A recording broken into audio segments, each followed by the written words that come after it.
গেছে, অনেকক্ষণ এই রাখা যাবে না। এই 2-3 বার হলো এই নিয়ে। এইভাবে ডিসাইড হবে না, না একদম না, এভাবে ডিসাইড হচ্ছে না, একদম নয়, হচ্ছেই না, কিছু কিছুই হচ্ছে না, সত্যি তাই হবে না, না। এইভাবে ডিসাইড হবে না। ঠিক আছে, ডিসাইড করতে হবে নিজেদের মধ্যে যুদ্ধ করে, আর যুদ্ধটা হবে কিসের? বায়োলজি। তাই আর এই যুদ্ধের নাম হবে বায়ো ওয়ার। একদম। Ready আর তো এই তোমরা?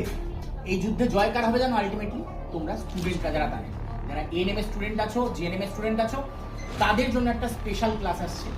আমার 20টা প্রশ্ন, স্যারের 20টা প্রশ্ন, আমার 20টা প্রশ্নের উত্তর দেবে স্যার, স্যারের 20টা প্রশ্নের উত্তর দেবে আমি।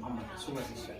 এইবার তাহলে কি লড়াইটা কি? সুভাষিস ভার্সেস সুভাষিস, আলাদাই লেভেলে। টাইগার স্যারের অরিজিনাল ভার্সেস টাইগার, একদম। ঠিক আছে। তোমাদের সাথে দেখা হচ্ছে তাহলে কালকে 4 তারিখ। কটায়? সময়টা হচ্ছে দুপুর 3টে থেকে 5টা, ঠিক আছে। রেডি থেকো কিন্তু তোমরা। সবাই লাইভে থাকবে, তোমাদের জন্য কিন্তু ধামাকাদার আসছে। এই 40টা কোয়েশ্চেনে কিন্তু 400টা কোয়েশ্চেনের সলভ হয়ে যাবে। তো অবশ্যই কালকে আমি তোমাদের সবাইকে লাইভে দেখতে চাই, স্যারও দেখতে চাই। একদম। তো তো রেডি থেকো। দেখা হচ্ছে কালকে। কালকে মানে কত তারিখ? কালকে হচ্ছে আপনার 4 4 তারিখ। 4 তারিখ 4 তারিখ 3টের সময়